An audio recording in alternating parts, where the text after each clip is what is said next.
Hello everyone, I Kuldeep welcome you all to today's session of Daily News Analysis where we are going to look at the important news from the Hindu as well as the Indian Express। तो आज है 30th of July और जुलाई के just एक दिन और बच रहा है आपका, जो आपको गो थ्रू करना पड़ेगा for your particular exam, because जो न्यूज एनालिसिस है अब ये इंपॉर्टेंट होता जाएगा। अगस्त, सितंबर, अक्टूबर ये सबसे ज्यादा क्रूशियल मंथ्स होते हैं आपके करंट अफेयर्स के लिए, अगर आपके एग्जाम को हम यहाँ पे देखें। ओके, तो आज की दोनों न्यूज़पेपर की जो न्यूज है उनको गो थ्रू करते हैं। कुछ बहुत इंपॉर्टेंट न्यूज आई है, कुछ बहुत इंपॉर्टेंट अपडेट्स आई हैं, तो हम एक एक करके सबको कवर करेंगे। और पहला जो पर्टिकुलर आपका न्यूज है, it relates with the parliament discussion which happened yesterday, and वहां पे अमित शाह ने, आपके राहुल गांधी ने, नरेंद्र मोदी ने, प्रियंका गांधी ने, इन सब ने, और आपके राज्यसभा में मल्लिकार्जुन खड़गे, राजनाथ सिंह, इन सब ने कल ऑपरेशन सिंदूर के ऊपर पे डिबेट जो था वो इनिशिएट करा। और उसके अंदर में एक इंफॉर्मेशन जो हमारे लिए सबसे इंपॉर्टेंट है और होम मिनिस्टर अमित शाह ने इसको आपके सभा के अंदर में बताया है, वो ये है कि आपके जो पहलगाम अटैक के लिए 3 एलिजिड टेररिस्ट रिस्पॉन्सिबल थे, उन तीनों को कल परसों एक पर्टिकुलर ऑपरेशन के अंदर में उन तीनों को वहां पे मार दिया गया है। तो ये जो पर्टिकुलर ऑपरेशन है इसका बेसिक्स हमारे लिए इंपॉर्टेंट है। अब आपको ये चीज समझनी पड़ेगी कि जस्ट बिकॉज न्यूज के अंदर में इतना आ रहा है तो एक एक डिटेल्स जो होती है वो हमें करने की रिक्वायरमेंट नहीं है। हमें ये सोचना होगा हमेशा कि हमारे एग्जाम के अंदर में इससे रिलेटेड क्या क्वेश्चन आ सकता है। तो सिंपली एक क्वेश्चन तो सीधे सीधे आ सकता है कि पहलगाम अटैक के टेररिस्ट को न्यूट्रलाइज करने के लिए जो पर्टिकुलर ऑपरेशन किया गया, उस ऑपरेशन का नाम क्या है? तो उस ऑपरेशन का नाम है ऑपरेशन महादेव। ठीक है, तो जुलाई 28 को, सो आज 30 हो गई, सो डे बिफोर यस्टरडे आपका ये पर्टिकुलर ऑपरेशन कंडक्ट किया गया था। अब एक क्वेश्चन ये भी हो सकता है कि ऑपरेशन महादेव क्यों नाम रखा गया? सो इसका कोई रिलीजियस सिग्निफिकेंस नहीं है, इट इज बाय चांस कि वो जो पर्टिकुलर टेररिस्ट का जहां इनकाउंटर हुआ है वो महादेव पीक पे था। महादेव करके एक माउंटेन है वहां पे, तो महादेव जो पीक है वहां पे ये पर्टिकुलर टेररिस्ट हाइडआउट में थे और वहां पे इनको इनकाउंटर करा गया। ठीक है, अब ये जो पर्टिकुलर आपका पीक है ये किस पर्टिकुलर एरिया में है कश्मीर के? तो उस पर्टिकुलर एरिया का नाम भी रख लीजिए डचीगाम। डचीगाम करके जगह है पहलगाम के पास में ही, वहां पे डचीगाम फॉरेस्ट में महादेव पीक है, वहां पे ये पर्टिकुलर इनकाउंटर करा गया है। 3 जो पर्टिकुलर टेररिस्ट हैं उनके नाम क्या है? एक का नाम सुलेमान था, फैजल जाट, एक हमजा अफगानी और तीसरा था जिब्रान। तीनों के तीनों किसके ऑपरेटिव्स है? एलईटी के। अब देखिए यहां पे मैं उसी बात पे आ रहा हूं कि पहलगाम अटैक जो आपका हुआ था मई 22 को, अप्रैल 22 को, अगेन ये भी यहां नहीं है, तो अप्रैल 22 को आपका पहलगाम अटैक हुआ था और उसके अंदर में उसका जो पर्टिकुलर रिस्पॉन्सिबिलिटी वो एक पर्टिकुलर टेररिस्ट ऑर्गेनाइजेशन ली थी जिसका नाम है टीआरएफ। ओके, आई होप आपको टीआरएफ का फुल फॉर्म पता होगा, तो टीआरएफ का फुल फॉर्म क्या ये बता दीजिए। एंड एक और क्वेश्चन मैं आपसे पूछना चाहूंगा because that is also important, किस कंट्री ने टीआरएफ को इंटरनेशनल टेररिस्ट ऑर्गेनाइजेशन डिक्लेयर करा है? तो कौन सी वो कंट्री है या ऑर्गेनाइजेशन है जिसने टीआरएफ को एक इंटरनेशनल टेररिस्ट ऑर्गेनाइजेशन डिक्लेयर करा है? एनीवे, यहाँ पे टीआरएफ के लोगों ने कहा था कि ये पर्टिकुलर जो पहलगाम अटैक है ये हमने करा है। बाद में यही लोग जो थे ये इस बात से मुकर गए कि हमने नहीं करा है, किसी ने, इंडियन की ही जो इंटेलिजेंस एजेंसी है उन्होंने हमारे अकाउंट्स को हैक किया और उससे करा। बट तब तक बहुत देर हो चुकी थी, एवरीवन न्यू कि टीआरएफ वाज इन्वॉल्वड इन। अब ये टीआरएफ क्या, ये हम पहले कर चुके हैं कि TRF is nothing but it is the LET offshoot in Kashmir. तो एलईटी का ही ये पार्ट है, लश्कर ए तैयबा का ही ये पार्ट है और ये अपने आप को बेसिकली अनरिलेट करना चाहता है एलईटी से, बिकॉज एलईटी जो है वो पाकिस्तान बेस्ड है और अगर एलईटी इसमें इन्वॉल्व होता तो एलईटी एक टेररिस्ट ऑर्गेनाइजेशन होती और पाकिस्तान बेस्ड है, और पाकिस्तान अगर उनके अगेंस्ट में एक्शन नहीं लेता तो उसके अगेंस्ट में, पाकिस्तान के अगेंस्ट में इंटरनेशनल एक्शन लिए जाते। तो यहां पे एलईटी ने क्या करा, उसने सिंपली एक अलग ऑर्गेनाइजेशन बना दी स्टेटिंग कि हमारे इससे कोई लेना देना नहीं है, अलग ऑर्गेनाइजेशन है। टीआरएफ क्या कहता है कि हम कश्मीर का एक इनहेरेंट मूवमेंट है, यहीं से निकले हुए हम यहाँ के मूवमेंट है। तो यहां पे ये कोशिश करी गई थी, but now everyone knows this कि टीआरएफ जो है इंक्लूडिंग द कंट्री जिसने इंटरनेशनल टेररिस्ट ऑर्गेनाइजेशन डिक्लेयर करा है कि जो टीआरएफ है वो और कुछ नहीं, वो एलईटी ही है। तो ये पॉइंट आपके लिए अगेन इंपॉर्टेंट हो जाएगा। एक और क्वेश्चन आप सबके लिए, एलईटी का हेड कौन है? Who is the head of Lashkar A Taiba? Okay, तो यहां पे ऑपरेशन महादेव है, उसके थ्रू हमने जो पर्टिकुलर 3 एलिजेड टेररिस्ट थे जो रिस्पॉन्सिबल थे for the Pahalgam attack, for the gruesome murders of Hindu tourist male tourist, सिर्फ उनको वहां पे टारगेट मारा गया था, उन तीनों को हमने यहां पे एलिमिनेट कर दिया और ये इंफॉर्मेशन कल हमें दी गई थी। इस पर्टिकुलर ऑपरेशन के अंदर में कौन इन्वॉल्व थे, तो बहुत सारी ऑर्गेनाइजेशन इन्वॉल्व थी, बट आपको पता होना चाहिए कि इंडियन आर्मी की 4 पैरा यूनिट जो है, that is the name, 4 para unit of Indian army, CRPF and Jammu and Kashmir, ये 3 इसमें इन्वॉल्व थे, जिसमें 4 para unit was the main team जिसने जाके फाइनल एलिमिनेशन करा है यहां पे, तो ये भी आपको पता होना चाहिए। अब देखिए, इस न्यूज के बारे में अगर आप न्यूज़पेपर पढ़ोगे तो बहुत सारी इंफॉर्मेशन होगी, तो उस पूरे के पूरे जो हमारे पास न्यूज का इतना सारा आइटम है उसको क्लटर करके पूरा का पूरा खत्म करके क्लटर को, और फिर हमारे जो काम की चीज है उसको हमने यहाँ पे नोट डाउन कर लिया है। ठीक है, तो सिर्फ इसके लिए अभी इतना ही बहुत है हमारे लिए। आगे मूव करते हैं नेक्स्ट न्यूज पे, तो एक एडिटोरियल देख लेते हैं, और यहाँ पे ये एडिटोरियल जो है ये इंपॉर्टेंट है, why the Gini index is wrong about India. Okay, तो रिसेंटली एक रिपोर्ट आई थी और फिर वो रिपोर्ट गवर्नमेंट ने भी यहाँ पे शोकेस करी थी, बिकॉज ये इंडिया को पॉजिटिव लाइट में शो कर रहा था। तो गिनी इंडेक्स या गिनी इंडेक्स एक पर्टिकुलर इंडेक्स होता है, इसको गिनी कॉफिशिएंट भी कहा जाता है, जो एक नंबर होता है, और ये जितना ज्यादा कम होता है वो ये शो करता है कि कंट्री के अंदर में गरीब और अमीर के बीच में जो गैप है वो उतना ही कम है, यानी कि इनइक्वालिटी जो किसी कंट्री में है वो बहुत कम है। और यहां पे ये आता है कि जो वर्ल्ड की कंट्रीज हैं उसके टॉप 5 के अंदर में इंडिया फॉल करता है। ठीक है, तो स्लोवाकिया, स्लोवेनिया, बेलारूस के बाद नेक्स्ट जो सबसे आपकी जो सबसे ज्यादा इक्वल कंट्री है जहां पे अमीर और गरीब, रिच और पुअर के बीच में गैप सबसे कम है, वो इंडिया आता है। और यहां पे ये पर्टिकुलर जो रिपोर्ट है वो क्रिटिसाइज होना स्टार्ट हो जाती है। अब आप खुद भी सोचिए, क्या आपको लगता है आपके अराउंड देखते हुए कि इंडिया के अंदर में इनइक्वालिटी कम है क्या? And we everyone knows this कि इंडिया के अंदर में इनइक्वालिटी का जो लेवल है या स्कोप है वो बहुत हाई है। Okay, and one of the reason कि वो इस पर्टिकुलर इंडेक्स के अंदर में या किसी भी इंटरनेशनल इंडेक्स में इसलिए नहीं आता है बिकॉज वो जो पर्टिकुलर इंडेक्स या रिपोर्ट्स बनाई जाती हैं वो फॉर्मल रिपोर्ट्स के बेसिस पे, यानी गवर्नमेंट ने जो पर्टिकुलर डेटा दिया उसके बेसिस पे होती है।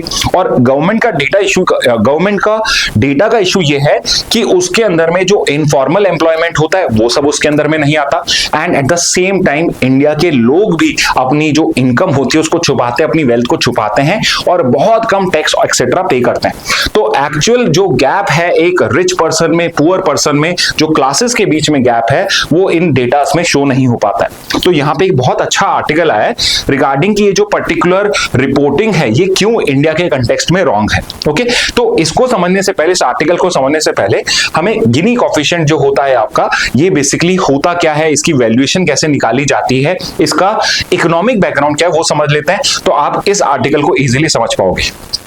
ओके, तो सबसे पहले जिनी इंडेक्स या Gini coefficient is basically a number. ये एक नंबर होता है जो कैलकुलेट करा जाता है जिससे किसी भी कंट्री के अंदर में आपकी इनइक्वालिटी क्या है, ये इनकम इनइक्वालिटी भी रिप्रेजेंट कर सकता है, वेल्थ। तो अगर सब लोगों की वेल्थ को हम यहाँ पे मेजर करेंगे, यहाँ पे कंपेयर करेंगे तो वेल्थ इनइक्वालिटी मिल जाएगी। सिर्फ इनकम करेंगे तो इनकम इनइक्वालिटी मिल जाएगी विद इन अ नेशन। तो not among nation but with in a nation, अमीर में, रिच और पुअर के अंदर में, या मैं क्लासेस कह लूं, high class, middle class, lower class. अब हमने मिडिल क्लास को भी एक सिंगल कैटेगरी ना मान के उसको भी अलग अलग कैटेगरीज में कर दिया है, जिसमें आप अपर मिडिल क्लास हो सकते हो, लोअर मिडिल क्लास हो सकते हो और मिडिल क्लास हो सकते हो, और इसके भी हमने सब कैटेगराइजेशन कर दिए हैं। ओके, एनीवे, तो ये बेसिकली गिनी कॉफिशिएंट जो है आपका, ये बेसिकली इनकम इनइक्वालिटी को मेजर करता है विद इन अ नेशन। तो जब ये पर्टिकुलर वैल्यू निकल के आती है तो इसकी वैल्यू 0 से 100 के बीच में आएगी। ठीक है, अभी ग्राफ दिखाऊंगा मैं, उससे आपको बहुत अच्छे समझ में आ जाएगा कि इसकी वैल्यू 0 से 100 के बीच में होती है। अगर मैं इसको डेसिमल में करना चाहूं तो 0 से 1 भी हो सकती है, यानी 0 और 1 के बीच में कहीं 0 पॉइंट समथिंग कुछ होगा, या 0.05 हो गया, 0.10, 0.30, 40, 44, 55, इस तरीके से होती है। तो इसको 1/100 करके आप वैसे भी निकाल सकते हो। 0 अगर वैल्यू आ रही है गिनी की तो इसका मतलब है देयर इज परफेक्ट इक्वालिटी। तो यहां पे समझना क्या है, गिनी की वैल्यू जितनी कम होगी उतना बेटर है। The lesser the Guinea coefficient more equal a society, यानी लेस इज बेटर हियर। गिनी के आगे लिख लेना लेस इज बेटर, सो आपको ये कंफ्यूज ना हो, एक लाइन से याद हो जाए, जितना लेस उतना better. Lesser the Guinea coefficient more equality in a country. ठीक है, तो इस तरीके से आप समझ सकते हो। और 100 इंडिकेट्स परफेक्ट इनइक्वालिटी, यानी उस कंट्री के अंदर में ऐसे मान लीजिए कि सिर्फ एक ही फैमिली है या एक ही पर्सन है जो टोटल इनकम को अर्न करता है। ठीक है, तो ये गिनी कोएफिशिएंट हो जाएगा। अब ये जो गिनी कोएफिशिएंट की वैल्यू है ये आती कहां से, क्या हम यहाँ पे कैलकुलेट कर रहे हैं, तो इसका जो लेना देना है वो इकोनॉमी के एक कर्व से है जिसको लॉरेंस कर्व कहा जाता है। तो लॉरेंस एक आपके इकोनॉमिस्ट थे, उन्होंने ये एक लॉरेंस कर्व करके ग्राफ के ऊपर पे कर्व ड्रॉ करा जिसके बेसिस पे वो डिफरेंट कंट्रीज के अंदर में क्या इनइक्वालिटी है उसको मेजर करता है, जिसमें cumulative income against cumulative population को यहाँ पे ग्राफ किया जाता है। तो मैं आपको वो पर्टिकुलर एक ग्राफ के एग्जांपल से बताता हूं। तो यहां पे हम इस तरह से ग्राफ ड्रॉ करते हैं, यहां पे ये इसी पोजीशन में है, ये तो हो गया आपका y एक्सिस, ये हो गया x एक्सिस। ठीक है, तो यहां पे जो ये पर्टिकुलर आपका x एक्सिस है इस पे तो सारी की सारी इनकम है, इस पे सारी की सारी इनकम है। ठीक है, ग्राफ ऐसे ही है और उसमें ये ड्रॉ इधर से हो रहा है। ठीक है, देखते हैं समझ में आएगा। और यहां पे तो है आपका ओके, यहां पे इनकम नहीं, यहां पॉपुलेशन है एक्सिस पे पॉपुलेशन है और यहां पे उनकी इनकम है परसेंट में, percent of population, percent of income. तो यहां पे जब मैं ये ग्राफ ड्रॉ कर रहा हूं ऐसे, तो यहां पे 0 है, यहां पे 100% है। रिमेंबर ये नंबर नहीं है, परसेंट है, और यहां पे 100% आपकी इनकम है, या इनकम हो गया, यहां पॉपुलेशन हो गया। तो कोई भी कंट्री हो 0%, अगर कोई भी पर्सन काउंट नहीं कर रहे तो 0% हो जाएगा, तो यहां हो जाएगा। और वी नो दिस कि सिर्फ 1% कमा रहा हो चाहे 100% कमा रहे हो, परसेंटेज में अगर मैं देखूंगा पॉपुलेशन और परसेंटेज में मैं इनकम देखता हूं, जो अगर इनइक्वालिटी बिल्कुल एक्सट्रीम है, मतलब कि सिर्फ एक ही पर्सन सब कुछ कमा रहा है, तो भी अगर बाकी सब भी 99% कर रहे हैं तो यहां पे x हो जाएगा, और इनकम 100% हो रही है एक ही पर्सन की तो भी हो जाएगा। तो अगर मैं इस तरह से ड्रॉ करूं तो ये जो पर्टिकुलर लाइन है ये रिप्रेजेंट करेगी परफेक्ट इक्वालिटी।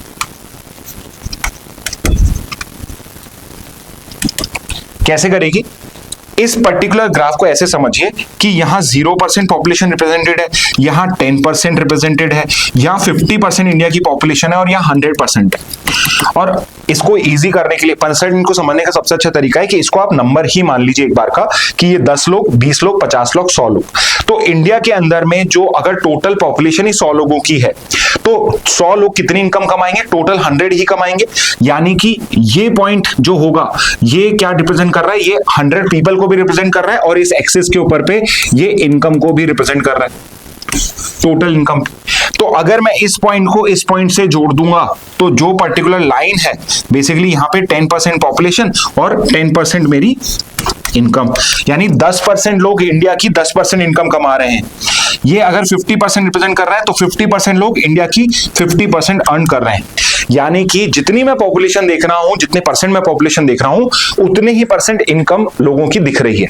ओके, और यहां पे जब मैं इसको ड्रॉ करता हूं तो इसको बोला जाता है लाइन ऑफ इक्वालिटी। ठीक है, अब लॉरेंस का क्या होता है? सो ये जो आपको एक कर्व दिख रही है ये लॉरेंस कर्व है। ठीक है, और लॉरेंस कर्व कैसे होती है? ये बेसिकली जो एक्चुअल इनकम है हर किसी पर्सन की, परसेंट ऑफ पॉपुलेशन की, वो होती है। तो फॉर एग्जांपल कि मैं यहां और पुअर से स्टार्ट करूंगा और रिचर की तरफ जाऊंगा, यहां पुअर है, यहां से रिच, तो 1%, 10% पुअर से स्टार्ट करा और 100% में, यानी कि यहां से तो मैं एकदम जो हमारे बैगर्स हैं, सबसे पुअर जो क्लास है, फार्मर्स है, उन सबको देख रहा हूं, और एंड तक आते आते मैं मुकेश अंबानी को भी इसमें ऐड करना स्टार्ट कर दूंगा।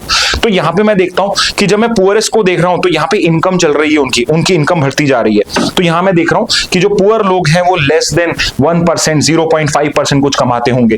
थोड़ी सी मैंने पॉपुलेशन जब 50% पे आया तो 50% पे जाकर भी कुछ ज्यादा इनकम इंक्रीज नहीं हुई, अभी भी सिर्फ 20 से 30% लोग हैं या 20 से 30% इनकम है जो 50% कमा रही है। और जैसे ही मैं लास्ट के सबसे रिचेस्ट लोगों को देखता हूं मेरा कर्व एकदम से ऊपर चला जाता है। यानी कि अगर मैं सिर्फ ये वाला एरिया देखूं, ये करीब अगर 90% मैं मान रहा हूं यहां पे, तो जो लास्ट के 10% सबसे रिचेस्ट लोग हैं वो देखिए कितनी सारी इनकम, अगर ये 50% हो रहा है तो यहां से मैं ये भी आइडिया लगा सकता हूं कि करीब करीब 50% जो टोटल इनकम है वो सिर्फ 10% लोग यहां पे कमा रहे हैं। ओके, आई नो थोड़ा सा कॉम्प्लिकेटेड है ये concept, but I have tried my best कि आपको ये समझ में आए कि ये जो पर्टिकुलर लॉरेंज कर्व आपको दिख रही है, यहां पे ये पॉपुलेशन को यहां पे ड्राफ्ट किया हुआ है और इस एक्सिस के ऊपर पे इनकम ड्राफ्टेड है। तो जैसे जैसे मैं गरीब से स्टार्ट करूंगा अमीर तक जाता जाऊंगा, तो मैं ये देख रहा हूं कि अगर मैं 10% गरीब लोगों को देखता हूं तो उनको अगर मैं वाई एक्सिस पे देख रहा हूं तो वो लेस देन 10% अर्न कर रहे होंगे। थोड़ी सी ऊपर जाता हूं, अभी भी मान लो कि 50% पॉपुलेशन हो गई है, बट इस कर्व के अंदर में मैं देख रहा हूं कि लेस देन या लेट्स से 15 या 20% कुछ यहां पे इनकम हो रही है। और जैसे ही मैं लास्ट के 90 से 100% लोगों को जो यहां पे दिख रहे हैं मुझे, इनको देखता हूं तो ये 50% से ऊपर की जो इनकम है वो सारी यही लोग रहे। तो यहां पे जो ये लॉरेंज कर्व होता है, ये हर कंट्री के लिए मैं ड्राफ्ट कर सकता हूं और उस बेसिस पे मुझे उस कंट्री की इनइक्वालिटी पता पड़ सकती है। ओके, अब ये गिनी कोफिशिएंट क्या होता है? तो गिनी कोफिशिएंट कैलकुलेट करने का तरीका ये होता है कि ये जो आपको पर्टिकुलर एक कर्व दिख रहा है, ये पर्टिकुलर एरिया जो दिख रहा है, ए जो है, गिनी कोफिशिएंट की वैल्यू होती है A upon area of A upon A plus B. Area of this curve with regard to the total जो पर्टिकुलर वैल्यू होती है किसी कंट्री की जो इनकम है, वो बेसिकली जो होता है उसका जो रेशियो होता है, that is the Guinea coefficient. और ये जितना ज्यादा ए होगा उतनी ही हायर वैल्यू होगी, न्यूमरेटर जितना बड़ा होगा उतनी ही हायर इसका इनइक्वालिटी का हो जाएगा। ये गैप शो करता है इनइक्वालिटी का, ये जितना ज्यादा होता जाएगा उतनी ही वहां पे इनइक्वालिटी बढ़ती जाएगी। आई होप आपको समझ में आ रहा होगा। अगर ये कर्व ज्यादा है और ये एरिया कम है तो ए की वैल्यू ए प्लस बी से ज्यादा हो जाएगी, विच मींस गिनी की वैल्यू ज्यादा आएगी, और जितनी ज्यादा वैल्यू उतनी ज्यादा इनइक्वालिटी, यानी कि जितना ज्यादा कर्व का गैप है लाइन ऑफ इक्वालिटी से, उतनी ही ज्यादा वहां पे आपको इनइक्वालिटी दिखने को मिलेगी। ओके, तो ये पर्टिकुलर कंसेप्ट होता है आपके गिनी कोफिशिएंट का। ओके, तो लॉरेंज कर्व से हमने इसको पर्टिकुलरली यहां पे निकाला है और a upon a plus B इसका फॉर्मूला होता है। अगेन इतना डिटेल में जाने के लिए मेरे ये फर्ज बनता है कि मैं आपको समझाऊं कि निकलता कैसे। थोड़ा सा कॉम्प्लिकेटेड कंसेप्ट होता है ये इकोनॉमी के अंदर में, इकोनॉमी के स्टूडेंट इजीली समझ गए होंगे, बट आपके लिए काम का क्या है कि गिनी कोफिशिएंट जो है या गिनी इंडेक्स जो है, ये रिप्रेजेंट करता है इनकम या वेल्थ इनइक्वालिटी को, और इसकी वैल्यू 0 से 100 या 0 to 1 होती है। 0 यहाँ पे टोटल इक्वालिटी शो करता है और 100 यहां पे परफेक्ट इनइक्वालिटी शो करता है। अब देखिए 0 कैसे हो जाएगा, अगर ये पर्टिकुलर लॉरेंज कर्व अगर इसी के पैरेलल हो, अगर यही होती तो यहां पे इस पर्टिकुलर एरिया का एरिया कितना हो जाता, 0। अगर ये और ये ओवरलैप कर जाए, लॉरेंज कर्व इसी के ऊपर होती, अगर ये लॉरेंज कर्व इसी के ऊपर होती तो जो ये एरिया है कितना होता, 0 हो जाता, और 0 अपॉन ए प्लस बी कुछ भी वैल्यू हो वो क्या हो जाता, 0। तो 0 परफेक्ट इक्वालिटी शो करता है। ठीक है, तो इस तरीके से होता है। अब यहां पे बेसिकली इंडिया के गिनी स्कोर और क्रिटिक के बारे में है।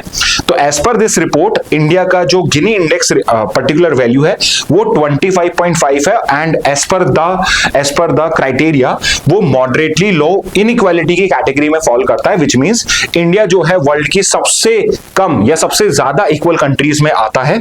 और ये जो आर्टिकल है इसको क्रिटिसाइज करता है simply because it is pointing it out कि इस पर्टिकुलर मेजर के अंदर में प्रॉब्लम्स क्या है। तो वो प्रॉब्लम्स इस आर्टिकल में बताई हुई हैं। पहला तो ये है कि ये जो पर्टिकुलर आपका गिनी कोफिशिएंट है या इंडेक्स है, ये लिमिटेड डेटाबेस के ऊपर पे। तो लाइक आई टोल्ड यू कि जो ये इंडेक्सेस होते हैं, इंडिसेस होते हैं, या आपके जो ये कोफिशिएंट मेजर करे जाते हैं इंटरनेशनली, ये सिर्फ फॉर्मल इकोनॉमिक डेटा पे, यानी गवर्नमेंट जो डेटा प्रोवाइड कर रहा है उसके बेसिस पे। और ये जो पर्टिकुलर आपका डेटा होता है ये इनकम टैक्स रिटर्न जो होती है आपकी उनके बेसिस पे होता है, या जो कंपनीज और वो सब रिपोर्ट करती है उसके बेसिस पे होता है। बट वी नो दिस कि इंडिया के अंदर में इनफॉर्मल एम्प्लॉयमेंट बहुत ज्यादा है, और इनफॉर्मल एम्प्लॉयमेंट के अंदर में होता क्या है कि जो बहुत अच्छी इनकम भी अर्न कर रहे हैं वो अपनी इनकम को अंडर रिपोर्ट करते हैं, क्योंकि कहीं पर भी मेंशन नहीं है। ओके, इसके अलावा हाउस होल्ड सर्वे जो करे जाते हैं वो भी एक्सट्रीम वेल्थ को नहीं दिखाते और पॉवर्टी एक्यूरेटली को भी नहीं दिखाते। एक्सट्रीम वेल्थ कैसे नहीं दिखती कि भाई अगर हाउस होल्ड सर्वे सेंसस में भी किया जाएगा, कोई भी नहीं बताता है कि एग्जैक्टली उसके घर में कितने, उसके पास में क्या बोलते हैं, एसीज लगे हुए हैं, इस टाइप के सवाल पूछ जाते हैं, आपके घर में फ्रिज है नहीं, और लोग उसको भी झूठ बता देते हैं। तो ये भी उस पर्टिकुलर सर्वे के अंदर में शो नहीं होता है। सिमिलरली एक्सट्रीम पॉवर्टी जो होती है, होमलेस का तो सेंसस में निकल ही नहीं पाता है। तो बहुत सारे लोग जो एक्सट्रीमली पॉवर्टी के अंदर में है, माइग्रेटेड पॉपुलेशन है, वो सब इसमें से मिस आउट हो जाते हैं। और वेल्थ इनइक्वालिटी भी अंडर एस्टिमेटेड है because of the lack of transparency in asset data. तो किन किन की पता नहीं कितनी प्रॉपर्टीज हैं जो इधर उधर उन्होंने अलग अलग नामों में छुपा के रख रखी है, तो वो सभी इसमें शो नहीं होता है। अब इन्होंने इस आर्टिकल में बहुत अच्छी चीज करी है कि गिनी कॉफिशिएंट के अंदर में कौन कौन सी इनइक्वालिटी है जो होनी चाहिए मेजर बट नहीं की जाती है, और ये इनइक्वालिटी इंडिया के अंदर में बहुत लार्ज स्केल पे। जैसे पहला है वेल्थ इनइक्वालिटी, जो डेटा हमें भी पता है कि टॉप 1%, सिर्फ 1% ऑफ इंडिया पॉपुलेशन जो है सबसे रिचेस्ट लास्ट 99 से 100%, वो 22.6% ऑफ नेशनल इनकम यहाँ पे अर्न करता है। यानी कि आप ये देखिए कि ये जो पर्टिकुलर 1% है, ये बेसिकली यहां से यहां तक ये 22% करीब हो जाएगा। Okay, gender inequality only 12.7% of leadership roles held by women in 24। तो अगर मैं टोटल सीईओज देखता हूं तो इसमें ऐसे 12 सीईओज ही होंगे आउट ऑफ 100 जो एक किसी कंपनी को लीड कर रही हैं, और 7.5% ऑफ स्टार्टअप फाउंडर्स, यानी कि मेजॉरिटी जो मेल डोमिनेटेड ही स्टार्टअप्स आपको देखने को मिलेंगे। थर्ड यहां पे एग्जांपल दिया है डिजिटल इनइक्वालिटी का, जहां पे हमें पता पड़ता है कि only 52.7% schools have functional computers, 25% of rural women have a mobile phone and or internet access and only as compared to 49% of rural men। तो यहाँ पे हम देख सकते हैं कि डिजिटल इनइक्वालिटी आपके रूरल और अर्बन एरियाज में भी है। जैसे यहाँ पे देखिए सबके पास में, जो अर्बन एरियाज में करीब करीब 100% हो चुका है आपका internet access, but rural areas में मेन में भी 49% है, और विमेन में तो ये सिर्फ 25% है, यानी हाफ तो रूरल मैन की है और उसकी भी हाफ रूरल विमेन की है। तो ये भी उसके अंदर में नहीं हुआ। और education inequality is also very high. यहां पे देखा गया कि लो इनकम या रूरल एरियाज में जो पॉपुलेशन है, जो बच्चे हैं, उनको प्रॉपर डिजिटल एजुकेशन नहीं मिलती। तो फ्यूचर अगर डिजिटल है तो उनको उसकी भी एजुकेशन मिलनी चाहिए। तो ये सब उसके अंदर में मेजर नहीं हुआ है। एंड फाइनली जो ये जिनी इंडेक्स आया था इस बार का, तो ये डेटा मैंने अलग से आपके लिए निकाला है, विच इज बेसिकली कि लोएस्ट इनइक्वालिटी किन कंट्रीज की और हाईएस्ट इनइक्वालिटी किस कंट्री के as per this particular data. तो स्लोवाकिया, स्लोवेनिया, चेक Republic, Iceland, in this order they have the lowest inequality, जिसमें एक याद करना हो तो स्लोवाकिया हो जाएगा आपका, और कंट्री विद हाईएस्ट इनइक्वालिटी की अगर बात करी जाए, हाईएस्ट जिनी इंडेक्स, तो वो साउथ अफ्रीका का है। ठीक है, साउथ अफ्रीका में सबसे ज्यादा इनइक्वालिटी बताई हुई है। इंडिया का स्कोर है 26.5, जो बेसिकली इन कंट्री से भी कम है, यानी कि यहां से भी कम हमारे कंट्री में इनइक्वालिटी है। अब सोचिए ये क्या पॉसिबल है मानना कि जर्मनी, फ्रांस और नॉर्डिक कंट्रीज आपके जो आपके ये नॉर्वे हो गया, आइसलैंड हो गया, फिनलैंड हो गया, सब नॉर्डिक कंट्रीज हैं आपकी, इनसे भी कम इनइक्वालिटी इंडिया के अंदर में। तो ऑब्वियसली यहां पे कोई डेटा को लेके कुछ इश्यू है, इस वजह से इस टाइप का रिपोर्ट हमें मिल रहा है। नेक्स्ट पे आते हैं, will intervene without fail if mass exclusion is found in Bihar draft polls rules. तो आपके 1 अगस्त को बिहार का जो SIR है उसका फर्स्ट ड्राफ्ट निकल के आएगा। ड्राफ्ट पोल रूल क्या है कि ये फाइनलाइज नहीं, अब इसके अंदर में चेंजेस हैं, बट एक बार का मोटा मोटा बता जाता है कि इनका कंफर्म हो चुका है, ये वोटर आईडी में ऐड करे जाएंगे। और यहाँ पे सुप्रीम कोर्ट ने क्लियर क्या कर दिया, अगर बिहार के ड्राफ्ट पोल्स के अंदर में ये चीज आती है कि वहां पे बहुत सारे लोगों को एक्सक्लूड कर दिया गया rather than including them, then supreme court ने क्लियर करा है कि हम इंटरवीन करेंगे और यहां पे हम प्रॉपर एक्शन भी लेंगे। तो ये जस्ट एक अपडेट है, अगेन इसको फॉलो करना है आपको। तो जो पिछले वीक का हमारा जो न्यूज एनालिसिस है उसके अंदर में SIR हमने अच्छे से डिटेल में डिस्कस करा हुआ है, कल भी डिस्कस करा था, तो उसी का अपडेट है। Only I wanted two point it out कि अब सुप्रीम कोर्ट ने 1 अगस्त को जो आपका रोल आएगा उसके बेसिस पे फिर से हियरिंग, फाइनल हियरिंग का यहाँ पे डिसीजन लिया है। नेक्स्ट पे आते हैं, UK to recognise state of Palestine in सितंबर unless Israel commits to truce. तो यहाँ पे ये एक और इंपॉर्टेंट अनाउंसमेंट करी गई है बाय यूनाइटेड किंगडम। उनके जो प्राइम मिनिस्टर हैं स्टारमर, उन्होंने ये पर्टिकुलर अनाउंसमेंट करी है कि अगर इजराइल ने प्रॉपर एक्शंस नहीं लिए इन टर्म्स ऑफ पैलेस्टीन, तो यहाँ पे यूनाइटेड किंगडम जो अभी तक स्टेट ऑफ पैलेस्टीन को रिकॉग्नाइज नहीं करता है, वो भी इसको रिकॉग्नाइज कर लेगा। एंड यहाँ पे कहीं ना कहीं ये यूके की प्रेशर टैक्टिक्स है टू बेसिकली प्रेशराइज इजराइल की जो गाजा के अंदर में वो सिविल पॉपुलेशन को ऐसे टारगेट कर रहा है। Even in some instance it has now been even called as genocide, जो कभी जूस ने फेस करा था और अब जूइश जो लोग हैं इजराइल के अंदर में वो ही ये चीज कर रहे हैं। तो कहीं ना कहीं एक स्ट्रिक्ट वार्निंग दी जा रही है कि इसके बाद में यूके जो इतने साल से पैलेस्टीन को जिसने रिकॉग्नाइज नहीं करा था, वो सितंबर 2025 में जब general assembly, United nation general assembly का सेशन होगा, होगा तो वो भी स्टेट ऑफ पैलेस्टीन को एज अ कंट्री रिकॉग्नाइज कर लेगा। और सिर्फ ब्रिटेन ही नहीं, France has already made it clear कि बाय सितंबर 2025 वो भी इसको रिकॉग्नाइज कर लेगा। तो यहां पे यूके ने क्या बोला है कि अगर सितंबर 2025 तक ये कंडीशंस अगर इजराइल फुलफिल कर देता है तो एक्सेप्ट नहीं किया जाएगा, और अगर नहीं करता है तो फिर हम उसको रिकॉग्नाइज कर लेंगे एंड देन आगे के जो प्रोसेस होंगे वो करे जाएंगे। तो पहला है कि सीज फायर गाजा के अंदर में उसके लिए एग्री हो, ending military operation in Gaza ये आपको एंड करने पड़ेंगे, halting annexation plans in the West Bank के अंदर में जो एनेक्सेशन प्लान चल रहे हैं उनको हॉल्ट करना, and committing to a long term peace process aiming at a two state solution. तो 2-स्टेट सॉल्यूशन की इजराइल पैलेस्टीन दो पर्टिकुलर अलग अलग स्टेट्स हो सकती हैं, कोएग्जिस्ट कर सकती हैं, उसके लिए आपको एक लॉन्ग टर्म पीस प्रोसेस के लिए हामी भरनी पड़ेगी। अगर इनमें से आप ये डिमांड्स को फुलफिल नहीं करते हो तो जो आपका ब्रिटेन है वो स्टेट ऑफ पैलेस्टीन को रिकॉग्नाइज कर लेगा। फ्रांस इज अनदर कंट्री जो पहले ही ये पर्टिकुलर चीज डिक्लेयर कर चुका है कि it would recognise Palestine by September 2025। So there is still time to Israel of a month time for Israel to take action. Yesterday it was reported कि 2 दिन से इजराइल ने जो पर्टिकुलर रूट्स हैं जिससे जो एड है वो वहां पे पहुंच पाए, क्योंकि अभी वहां पे फैमिन डिक्लेयर हो चुका है, तो उसके लिए वहां पे एड के रूट्स ओपन कर दिए हैं।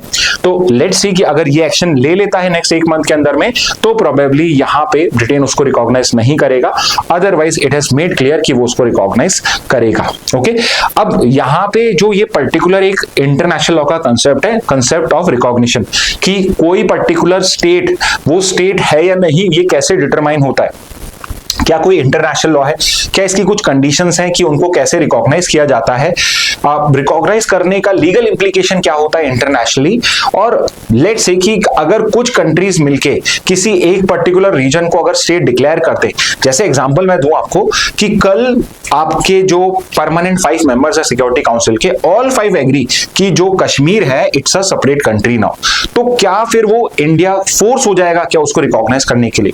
तो ये कुछ कॉम्प्लिकेटेड क्वेश्चन होते हैं जो बेसिकली कंसेप्ट और रिकॉग्निशन पे होता है। So what I decided, because it's a long topic, तो आपके लिए एक अलग से MIT सेक्शन बना दिया जाएगा जिसमें आप कंसेप्ट ऑफ रिकॉग्निशन जो है इसको हम कंसीडर कर लेंगे। ओके, तो wait for that particular MIT जिसमें हम कंसेप्ट और रिकॉग्निशन करेंगे। Okay, so let's look at the next topic now. So the next topic is DRDO successfully holds back-to-back प्रलय टेस्ट फ्लाइट्स।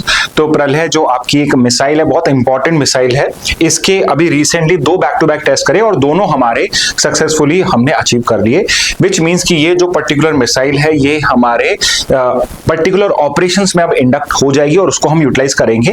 पहले से भी कर रहे थे बट इसके अंदर में थोड़े इंप्रूवमेंट्स करे गए हैं और उसके बाद में अब ये यूटिलाइज की जाएगी। ओके, तो ये more of a one liner ही है, तो अननेसेसरी इंफॉर्मेशन नहीं पढ़नी हमें, just you need to know कि ये किस टाइप की मिसाइल है। तो ये एक short range quasi ballistic missile है। क्वाज़ी बैलिस्टिक मिसाइल्स क्या होती हैं? बैलिस्टिक मिसाइल्स वो होती हैं जो बेसिकली प्रोजेक्टाइल फंक्शन पे वर्क करती है, मतलब आपने इनको थ्रो करा है, इनका टारगेट फिक्स होता है। क्वाज़ी बैलिस्टिक मिसाइल होती है जिनमें थोड़ी बहुत मैन्यूवरेबिलिटी होती है, and the main thing is कि ये थोड़े लो एल्टीट्यूड पे होती है। तो लो एल्टीट्यूड पे होने का फायदा ये होता है कि जो आपके रेडार्स होते हैं, एनिमी रेडार्स होते हैं, वो इसको बेसिकली आइडेंटिफाई नहीं कर पाते और आप इजीली टारगेट कर पाते हो। इन एनी केस डीआरडीओ की short range quasi ballistic missile का नाम है आपका प्रलय। सॉलिड प्रोपेलेंट फ्यूल ये यूज करती है, जो इसकी रेंज है उसको इंक्रीज करता है। सॉलिड फ्यूल होगा उतना ही वो प्रेशर में होगा, कॉम्पैक्ट होगा, उसमें उतनी ही एनर्जी होती है, इसलिए ये पर्टिकुलर जो फ्यूल होता है ये इसको और भी लॉन्ग रेंज प्रोवाइड करता है। इसकी रेंज क्या है? अप्रोक्सीमेटली है 150 to 500, बहुत ज्यादा है, तो डिपेंडिंग ऑन कि आप कितना फ्यूल और कितना इसके अंदर में वेपनरी पुट अप करते हो, आपका बॉम्ब पुट करते हो, उसी अकॉर्डिंगली इसका वेट जो है वो एडजस्ट किया जा सकता है। अभी भी ये थोड़ा सा और 700 तक अगर हो जाता तो ये इंटरमीडिएट कैटेगरी में आ जाता, बट बिकॉज 500 किलोमीटर तक ही अभी भी, तो भी ये शॉर्ट रेंज में ही आता है। और क्वाज़ी बैलिस्टिक का मतलब यहाँ समझाया हुआ है, लो कर्व ट्रेजेक्टरी ये यूज करता है, very difficult to detect and intercept by defence enemy air defence system, तो इसलिए ये आपका न्यूज में है। ओके, नेक्स्ट पे आते हैं। No decision has been taken to update NPR centre national population register. अब बहुत बार ये होता है कि स्टूडेंट ये जो पर्टिकुलर न्यूज होती है स्टूडेंट मिस आउट कर जाते हैं, बिकॉज यहाँ पे सिर्फ एक स्टेटमेंट दिख रहा है कि no decision has been taken to update NPR as per centre. तो ये पर्टिकुलर न्यूज में तो सिर्फ इतनी सी बात है कि NPR को अपडेट करने के लिए कोई डिसीजन नहीं लिया गया है, बट एनपीआर क्या होता है, एनआरसी क्या होता है, एनआरसी तो फिर भी आपने सुना होगा, एनपीआर कम न्यूज में आता है।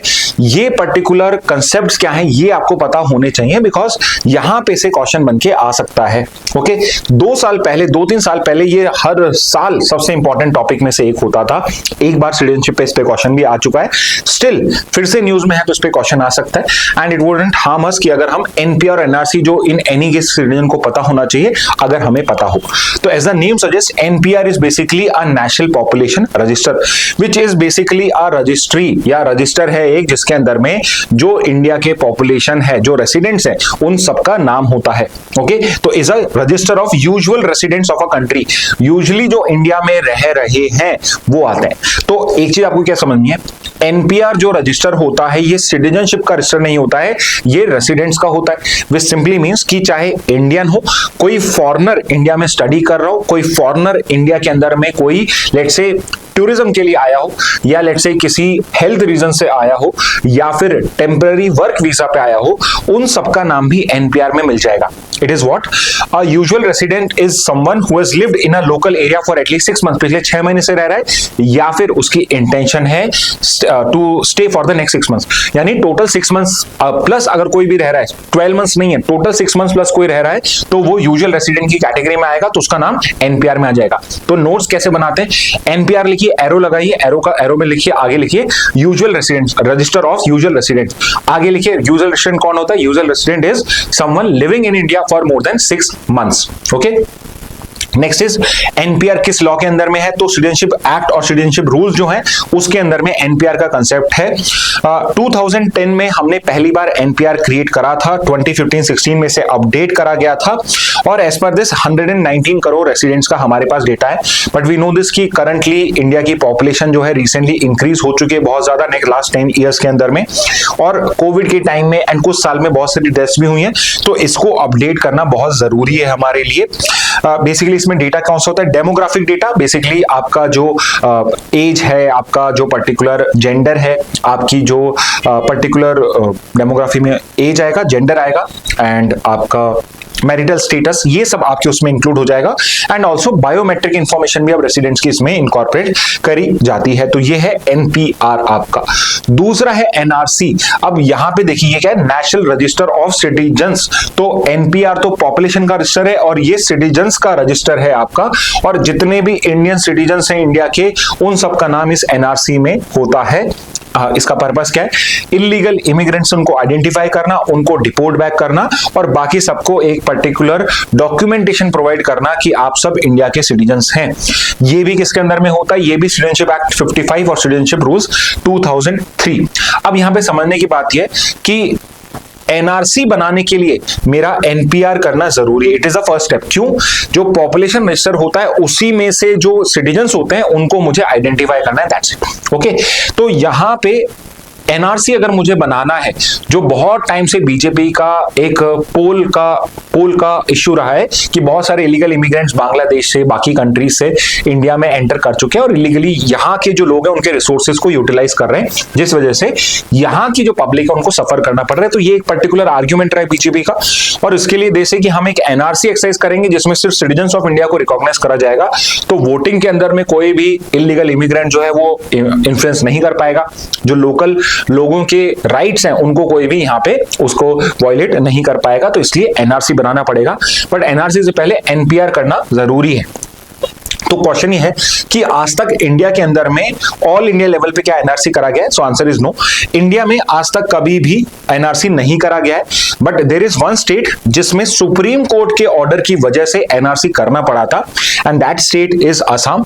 2019 के अंदर में सुप्रीम कोर्ट के बेसिस, सुप्रीम कोर्ट के ऑर्डर की वजह से 2019 में असम ने अपना एनआरसी कंप्लीट करा, यानी असम के अंदर में कौन कौन सिटीजन्स ऑफ इंडिया रहते हैं उन सबके उसमें नाम थे।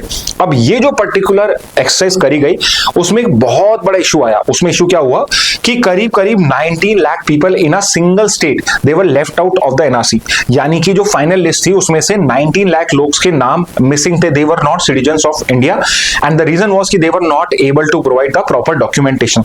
और इस वजह से 20 lakh is not a small number, it's a very big number also at the state level. तो यहां पे एक बहुत बड़ा ये इशू क्रिएट हो गया कि इतने सारे लोग विदाउट सिटीजनशिप कैसे होंगे, क्योंकि इतने सारे जो लोगों को आप डिपोर्ट नहीं कर सकते हो, और डिपोर्ट करोगे भी तो कहां करोगे, बांग्लादेश में या कहां करोगे? ओके, क्योंकि अगर सामने वाली कंट्री एक्सेप्ट ही नहीं करेगी, 19 लाख पीपल्स को कौन एक्सेप्ट करेगा इस तरीके से? तो आप लेट्स से आपने 50,000 भेज दिए, लाख भेज दिए, 2 लाख भेज दिए, इलीगल इमिग्रेंट हो गए, बट क्या 19 लाख लोग आपके इलीगल इमिग्रेंट हो सकते हैं एक सिंगल स्टेट के अंदर में? So that was hard to swallow. तो इस वजह से यहां भी एक्सरसाइज तो करी गई, बट अभी तक ये 2019 से अब 26 हो चुका है, ये प्रोसेस कंटिन्यूअसली चल रहा है। तो यहां पे जब तक एनपीआर नहीं होगा तब तक एनआरसी भी करना मुश्किल है। ओके, तो बहुत बार आप सबके दिमाग में क्वेश्चन आता होगा कि अगर एनआरसी नहीं किया हुआ तो यहां पे कोई रजिस्ट्री नहीं है जहां पे सिटीजनशिप का कोई रिकॉर्ड होता हो, तो अगर मेरे पास कौन सा ऐसा डॉक्यूमेंट है जिसके थ्रू मैं सिटीजनशिप प्रोवाइड कर सकता हूं या सिटीजनशिप को प्रूव कर सकता हूं? तो आपके दिमाग में शायद ये सवाल है क्या आधार यूज हो सकता है? तो एक चीज जो आपको अच्छे से ध्यान रखनी है वो यही है कि जो आधार है आपका, वो आपका सिटीजनशिप का प्रूफ नहीं माना जाता है।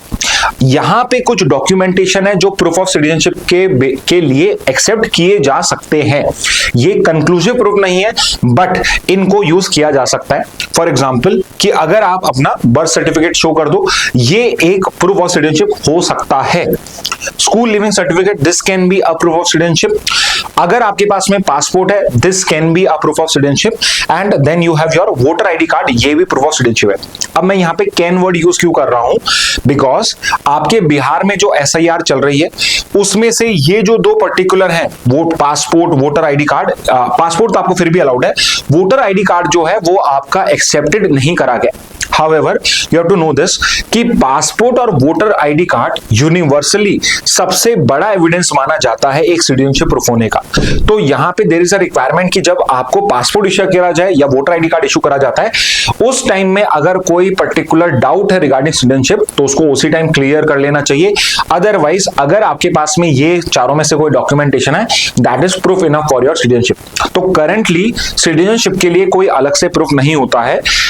यूजुअली कभी भी कोई सिटीजनशिप की रिक्वायरमेंट तो पूछी तो जाती, कभी भी आप फॉर्म भरोगे, बट कभी भी आपसे प्रूफ नहीं मांगा जाता है। आपका जो डिक्लेरेशन होता है कि यस यू, आपने जो उसमें मार्क करा कि yes you are citizen of India, that is proof enough. Okay, in any case ये पर्टिकुलर डॉक्यूमेंटेशन के बेसिस पे आप कर सकते हो। इंडिया कोई भी सिंगल सिटीजनशिप का कोई पर्टिकुलर प्रूफ इश्यू नहीं करता है, सर्टिफिकेट इश्यू नहीं करता है। देयर आर सम कंट्रीज जो इसको इश्यू करते हैं। ओके, सिटीजनशिप का लॉ कौन सा है? सिटीजनशिप एक्ट ऑफ 1955, जिसमें ये पर्टिकुलर चीज गवर्नड है। नेक्स्ट पे आते हैं countdown on NISAR satellite launch today. तो निसार हम कई बार डिस्कस कर चुके हैं, it's a very important satellite. There are very high chances कि अगर ये लॉन्च सक्सेसफुल हो जाएगा, आज 2:10 पे ये पर्टिकुलर लॉन्च होने वाला था। ओके, तो अगर ये सक्सेसफुल हो जाएगा तो बेसिकली ये आपके लिए इंपॉर्टेंट टॉपिक हो जाएगा। निसार सैटेलाइट जो है, एक क्वेश्चन आप सबसे, निसार सैटेलाइट जो है ये किन 2 स्पेस एजेंसी के बीच में कॉन्ट्रैक्टेड है? कौन सी 2 स्पेस एजेंसीज इसके अंदर में इन्वॉल्व हैं? आई एम श्योर आप निसार का फुल फॉर्म अगर जानते हो तो वही कर दोगे, तो आप इसका फुल फॉर्म ही बता दीजिए। ठीक है, रॉकेट का नाम है GSLV।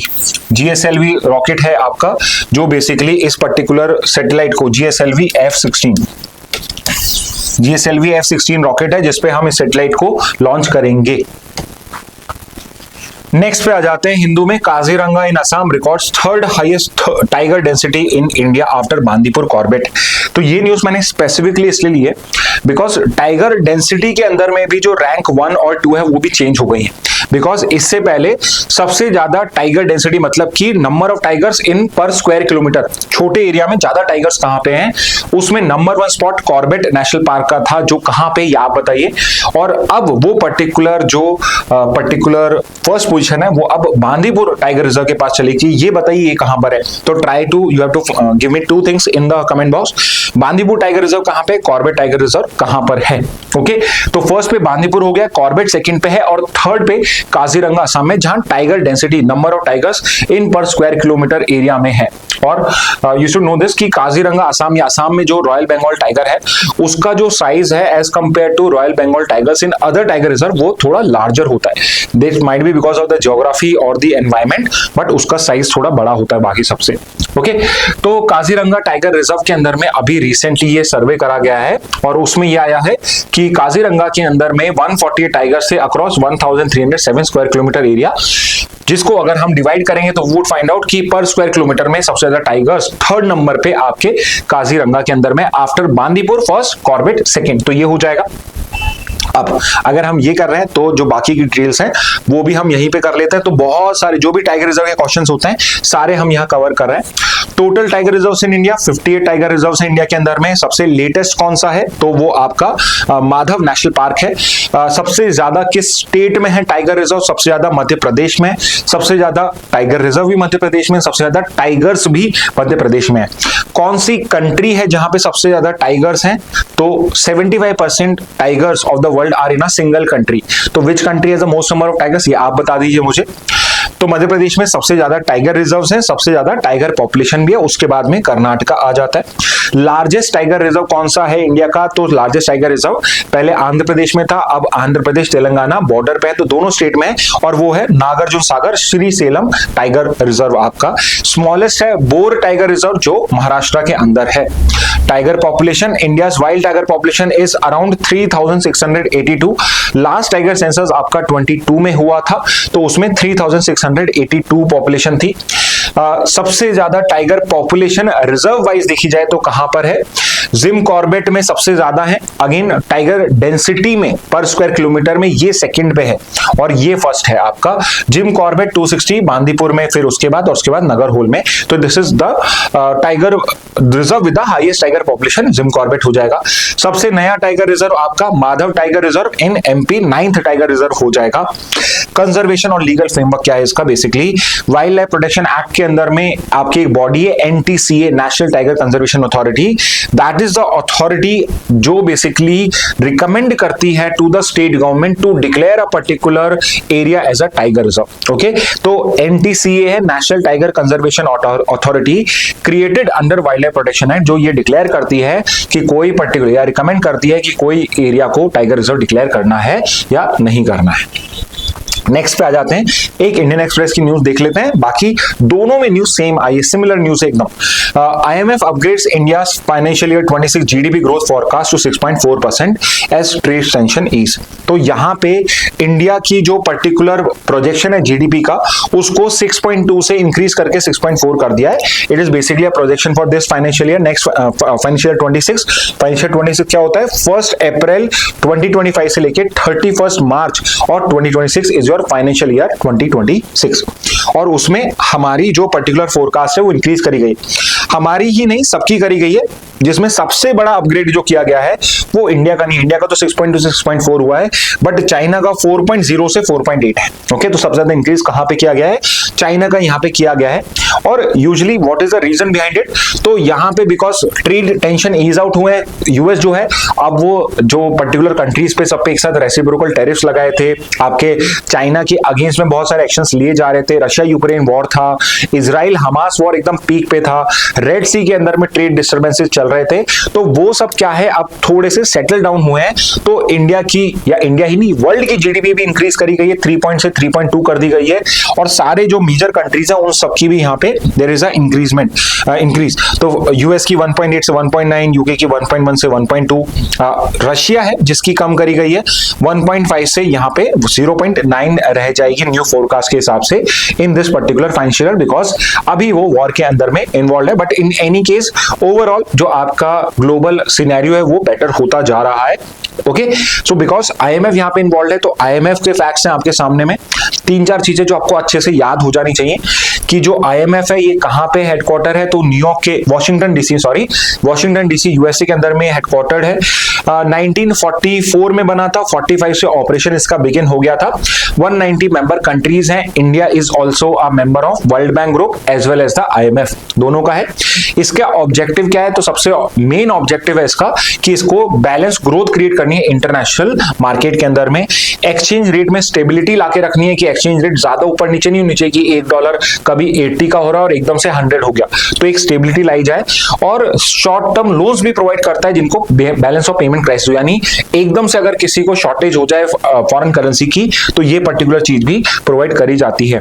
तो ये जो पर्टिकुलर डेटा आया है, ये किस पर्टिकुलर बुक में आया, तो this is the world economic outlook जो IMF पब्लिश करती है।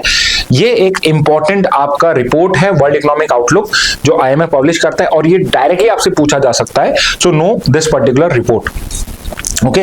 और यहां पे ये पर्टिकुलर आपको पॉइंट दे दिया है कि 6.2 से 6.4 IMF ने प्रोजेक्ट करी है, ओके। तो स्टूडेंट्स, ये थे आज के important news items. I hope ये सारे आइटम्स या जो पर्टिकुलर न्यूज है ये आपको समझ में आ गई होंगी। एक चीज जो आप बच गई है करने को, वो है द पर्टिकुलर कंसेप्ट और रिकॉग्निशन, जो हम अलग से एक पर्टिकुलर MIT क्लास में उसको कवर करेंगे, okay. So with this message let's end today session. Thank you and have a very nice day.